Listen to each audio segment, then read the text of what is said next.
Hello കൂട്ടുകാരെ, subscribe ചെയ്ത കൂട്ടുകാരുണ്ടെങ്കിൽ ഒന്ന് സബ്സ്ക്രൈബ് ചെയ്യണം കേട്ടോ. ആ കാണുന്നതാണ് doctor BR Ambedkar open university. അവിടെയാണ് ചേട്ടൻ B.Ed പഠിച്ചതെന്ന് പറഞ്ഞാൽ എനിക്ക് കാണിച്ചു തരിക കേട്ടോ.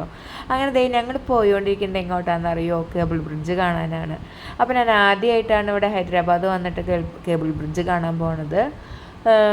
വേറെ വഴിക്കൊക്കെ പോകുമ്പോൾ അങ്ങനെ അകലേന്ന് അതിൻ്റെ വ്യൂ കണ്ടിട്ടുണ്ട്. അകലേന്ന് കാണാൻ നല്ല ഭംഗിയാണ്, അടുത്ത് കാണാൻ അത്ര ഭംഗിയില്ല, കാരണം നമുക്ക് അതിൻ്റെ ഫുൾ വ്യൂ കാണാൻ പറ്റില്ലല്ലോ. ഇതാണ് കേബിൾ ബ്രിഡ്ജ്. നല്ല രസമുണ്ടായിരുന്നു കേട്ടോ കാണാൻ, ലൈറ്റും ഇതൊക്കെ ആയിട്ട്. അപ്പോൾ വേണമെങ്കിൽ നമുക്ക് അവിടെ ഇറങ്ങി നിന്ന് കാണാം. പക്ഷേ 1000 രൂപ പിഴ വെറുതെ പോകും, കാരണം നമ്മൾ വണ്ടി ഉണ്ടല്ലോ, വണ്ടി അവിടെ പാർക്ക് ചെയ്ത് കഴിഞ്ഞാൽ പ്രശ്നമാണ്. അതിന് പോണ വഴിക്ക് നല്ല ബാംബു ബിരിയാണി കണ്ടു കേട്ടോ. അപ്പോൾ ഞാൻ എൻ്റെ ഒരു ക്യൂരിയോസിറ്റിക്ക് ഇറങ്ങിയതാണ്. അപ്പോൾ നോക്കുമ്പോൾ ബാംബു ചിക്കനും ഉണ്ട്, ബാംബു ബിരിയാണിയും ഉണ്ട്. ഓഫ് കോഴ്സ് നമ്മൾ ബിരിയാണി ലവേഴ്സ് ആയ കാരണം ബിരിയാണി ഓർഡർ ചെയ്തു. പക്ഷേ ഹൈദരാബാദിലത്തെ ബിരിയാണി എനിക്ക് അത്ര ഇഷ്ടമല്ല കേട്ടോ. നമ്മുടെ നാട്ടിലത്തെ ബിരിയാണി നല്ലത്. ഇത് ഓൾറെഡി അവർ ചിക്കനൊക്കെ അതിൻ്റെ ഉള്ളിലിട്ട് വേവിക്കണം. കാരണം നമ്മുടെ നാട്ടിൽ ചിക്കൻ്റെ ഗ്രേവിയൊക്കെ എന്നാ ടേസ്റ്റാണ്, പക്ഷേ ഇവിടെ അത്ര ടേസ്റ്റ് ഇല്ല. പുഴുങ്ങിയ പോലെ ഇരിക്കും ചിക്കനൊക്കെ.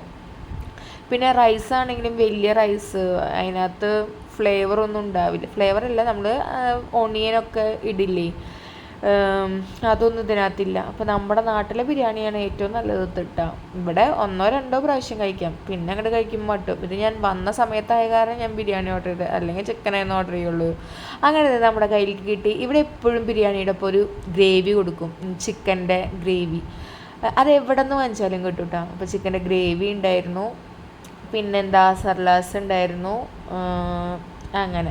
അപ്പോൾ ഇത് ഒരു ക്വാണ്ടിറ്റിയാണ് ഞങ്ങൾ 2 പ്ലേറ്റിലേക്ക് എടുത്തത്. ഇഷ്ടം പോലെ ഉണ്ടായിരുന്നു. 350 ആയിരുന്നു അതിൻ്റെ റേറ്റ് കേട്ടോ ഒരു ബിരിയാണിയുടെ. അത് കഴിഞ്ഞ് എന്നിട്ട് കൊണ്ട ബിരിയാണിയാണ് ആ സാധനം. ആ കുടത്തിൽ ബിരിയാണി ആക്കിയിട്ട് കൊടുക്കേണ്ടതാണ് കൊണ്ട ബിരിയാണി എന്ന് പറയണത്. അപ്പോൾ അതും കണ്ട് കഴിച്ച് നല്ല ടേസ്റ്റ് ഉണ്ടായിരുന്നു. പക്ഷെ എനിക്കത് മൊത്തം കഴിക്കാൻ പറ്റില്ല, എനിക്ക് ഛർദ്ദിക്കാൻ വന്നു തുടങ്ങി കഴിച്ച്.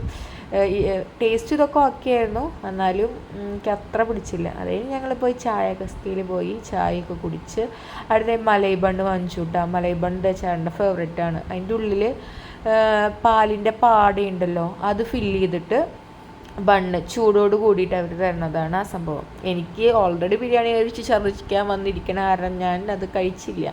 കുഞ്ഞുമണിക്ക് നല്ല ഇഷ്ടമായി. അപ്പോൾ അങ്ങനെ ഞങ്ങൾ വീട്ടിൽ പോയി. അപ്പോൾ സബ്സ്ക്രൈബ് ചെയ്യാൻ മറക്കല്ലേ.